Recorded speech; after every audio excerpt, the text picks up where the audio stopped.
warahmatullahi wabarakatuh.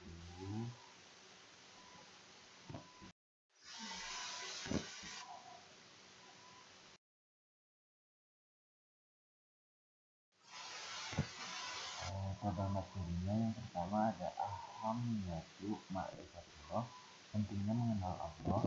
Yang kedua ada at-taharif ila ma'rifatullah, cara menuju ma'rifatullah. Yang ketiga ada al-mawanis li ma'rifatullah, penghalang mengenal Allah. Yang keempat ada al-adillah ala wujudillah, bukti keberadaan Allah. Yang kelima ada tauhidullah, mengesahkan Allah. Yang keenam ada al-hayah ijazah lalu tauhid, hidup di bawah naungan tauhid. Yang pertama ada ahamiyatu ma'rifatullah, pentingnya mengenal Allah. Ma'rifatullah adalah asas atau landasan perjalanan ruhiyah spiritual manusia secara keseluruhan. Seorang yang mengenali Allah akan merasakan kehidupan yang lapang. Ia hidup dalam rentangan panjang antara bersyukur dan bersabar. Sabda Nabi amat mengherankan urusan seorang mukmin itu dan tidak terdapat pada siapapun selain mukmin. Jika ditimpa musibah, ia bersabar, dan jika diberi karunia, ia bersyukur.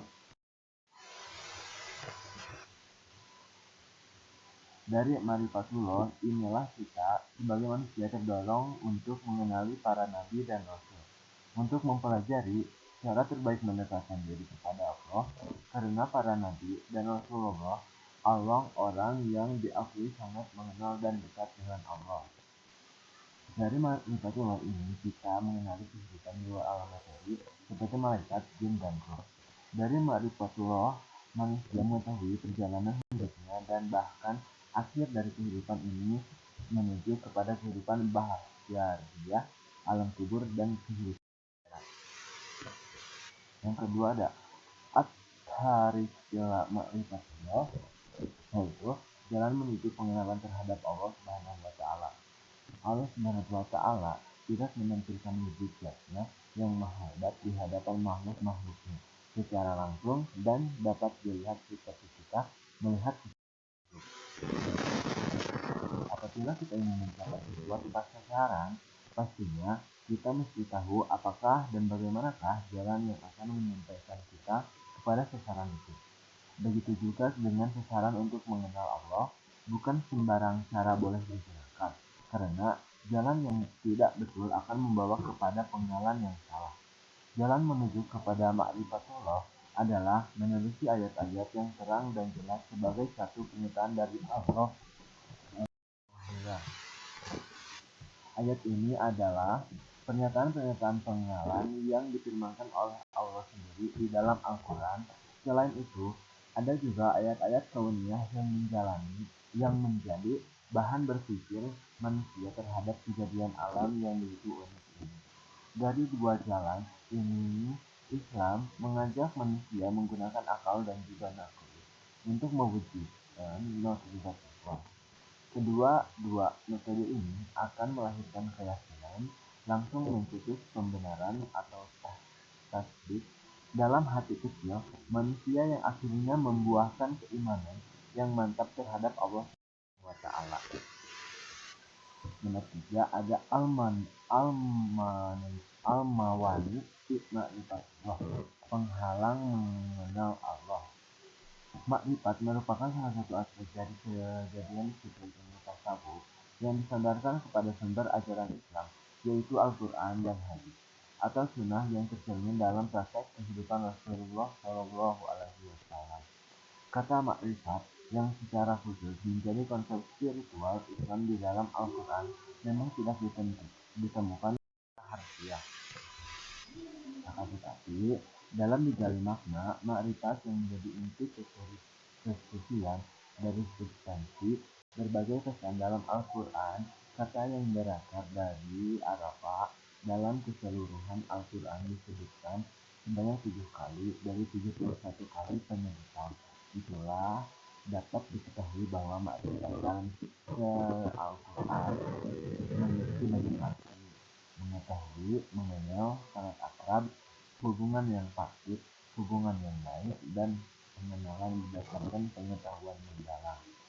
Maka, jika semua pengertian itu dihimpun dalam satu pengertian, makrifat menurut substansi Al-Quran memiliki materi dengan pengenalan yang baik serta mendalam, berdasarkan pengetahuan yang menyeluruh dan rinci, sebagai buah dari hubungan yang sangat dekat. Yang keempat ada al-adillah ala wujudillah, bukti kebenaran Allah. Dalil fitrah adalah dalil yang lahir dari fitrah asal manusia sendiri. Hal ini banyak dirasakan di dalam Al-Quran, sebagaimana manusia umumnya mengakui kewujudan Allah. Dua, dalil indra adalah dalil-dalil yang dapat dinikmati, dilihat, dirasa, atau disentuhi oleh indra. Yang ketiga ada dalil akli adalah dalil-dalil yang menghasilkan akal. Yang keempat ada dalil nakli adalah dalil-dalil yang berdasarkan kepada bahasa. Lima, dalil sejarah adalah dalil-dalil kekuasaan dan keagungan Allah yang diambil dari peristiwa-peristiwa yang telah berlaku di alam di atas tadi. Yang kelima ada tauhidullah, mengesahkan Allah. Tauhidullah mentauhidkan Allah sebagai mengesahkan adalah inti akidah Islam.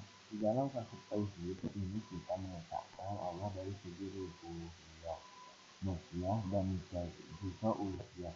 Dari segi rububiyah kita mengesahkan Allah sebagai pencipta yang telah menciptakan segala sesuatu dari yang paling kecil hingga yang paling besar. Allah yang memberi rezeki, dan Allah Raja yang menguasai seluruh alam ini. Pengesahan ini diaplikasikan pada Allah bukan saja sekedar rububiyah, tapi Allah itu juga disebut sebagai mukliyatullah. Mukliyah Allah itu adalah milik mutlak Allah yang perlu kita esahkan. Maksudnya Allah ini bermakna Allah sebagai penolong, sebagaimana tersebut di dalam firman-Nya. Allah adalah penolong bagi orang-orang yang beriman. Allah lah sebagai penguasa atau hakim, dan Allah juga sebagai pemerintah atau amir. Dengan tauhid manusia ini, sepatutnya kita menyadari adanya keadaan Allah di dunia Islam ini. Maka dengan demikian wajib bagi kita menolak kepemimpinan, hukum dan otoritas selain Allah, dan menjadikan Allah saja sebagai pemimpin, pembuat hukum dan hukum. Yang keenam ada al-hayah fi zilali tauhid, hidup di bawah naungan tauhid. Tauhid asma wa sifat ini mengandung pengertian beriman dengan sesungguhnya dan sifat Allah yang disebutkan dalam Al-Quran dan hadis sahih yang Allah sendiri sifatkan dan yang disifatkan oleh Rasulnya Shallallahu Alaihi Wasallam secara hakiki, tanpa takwil, takyid, mensiswakan, takwil menolak, tamsil menyerupakan, takyid menyerahkan maknanya kepada Allah, seperti bersemayam, turun, tanam, datang, dan sifat-sifat yang lain, yang penafsirannya sebagaimana para salaf telah disebutkan. Istiwa, bersemayam, penafsirannya disebutkan dari Abi Aliyah dan Mujahid dari kalangan tabi'in. Dalam Sahih Bukhari bahwasanya istimewa itu maknanya al-ulu wal irtifa, tinggi dan di atas. Yang keduanya sesuai dengan yang kedua, tauhid asma wa sifat mengakui nama-nama dan sifat-sifat Allah Subhanahu wa Ta'ala yang sesuai dengan keagungannya yang telah ditetapkan di dalam Al-Quran ataupun hadis Rasulullah. Tanpa mengubah tahrif, menafikan makna takwil, menanyakan bagaimana takwil, dan menyerupakan takwil dengan salah satu sifat. Sekian dari saya, Muhammad, tidak ada kesalahan. Wassalamualaikum warahmatullahi wabarakatuh.